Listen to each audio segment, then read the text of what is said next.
Look at what about Lita Ford? Did I not tell you I passed on that? Well, I saw Lita 2 weeks ago. Okay. I talked to her in the hallway. Yeah. When I saw her 2 years ago at that rock fest, the one that there's a picture, the picture I took with her. Right. And I saw her 2 weeks ago. Mm-hmm. She looks like she's aged like 10 years. Really? Just in 2 years. Mm. She looked rough. Wow. I mean, I walked up to her and I shook her hand. I said, hi, Lita, how are you? And she's, oh, it's good. Nice to see you, all that. But boy, I looked at her and I was just like, holy shit. Does she look like a crackhead now? No, it's not that. It's just that she just looked aged. She doesn't look like she's like on drugs or meth head or something. It's just that she just hit the wall. Okay. I believe that. But just in 2 years. Because when I saw her 2 years ago, she looked like Lita. Okay. But she looks like Lita at 70. Yeah. It's tough. Wow. Well, we got offered the interview, and I initially passed on it. But I might swing back around just because, of all people, I was talking to John this week, and he said he heard her on Rover's show. Okay. That's all kinds of wrong for me anyway. Sure. But said that she was a total cunt to Rover. Like literally just a disrespectful cunt. Okay. And that makes me want to interview her.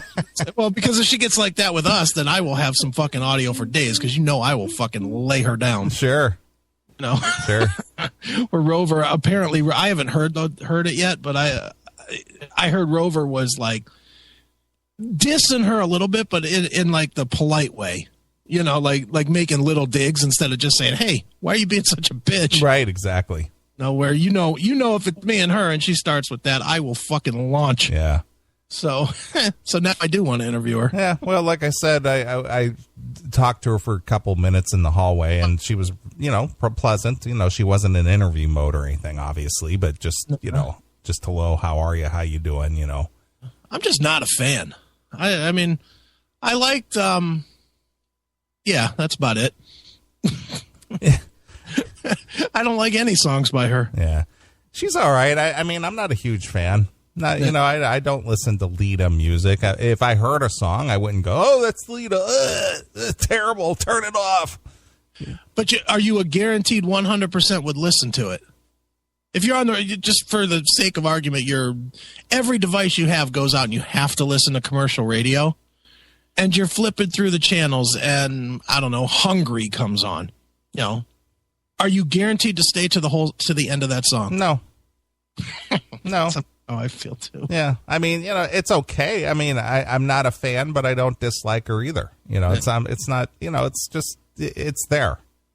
Is there any song of hers that you would guaranteed pretty much no matter what you would listen to till the end? I would probably listen back to The Cave.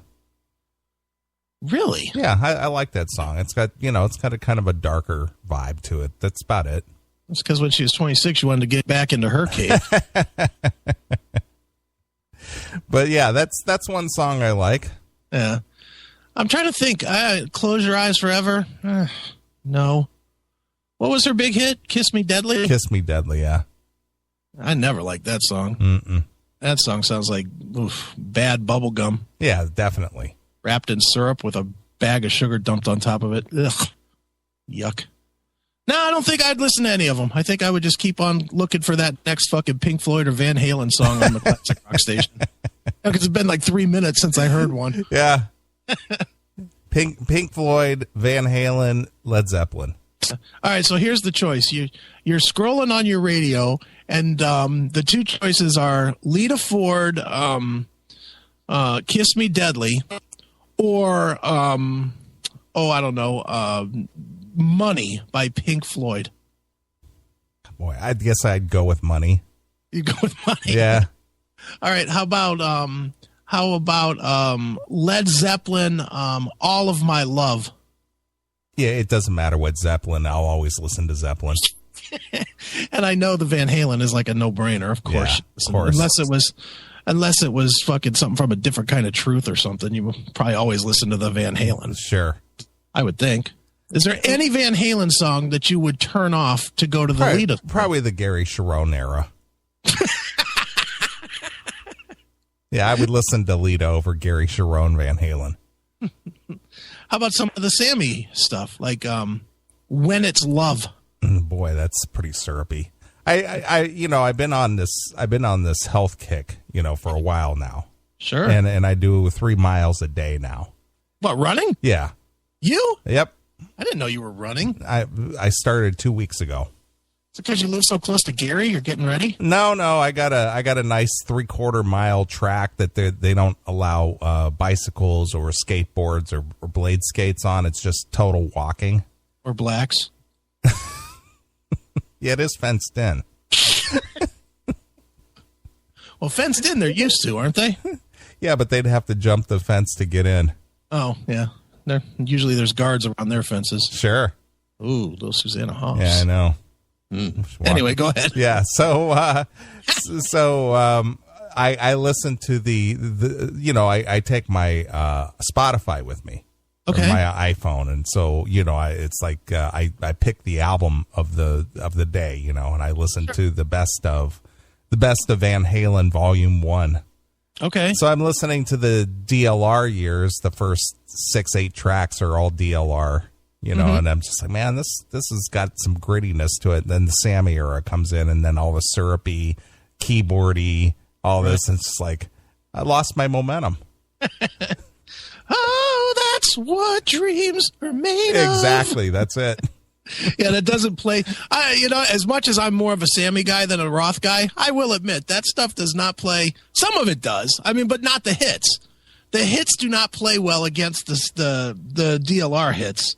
But they're good for what they were sure. at the time. Yeah. But yeah, if you're listening to I don't know, Panama, and you go from Panama to I don't know, Best of Both Worlds, yeah, that's a little awkward. Yeah.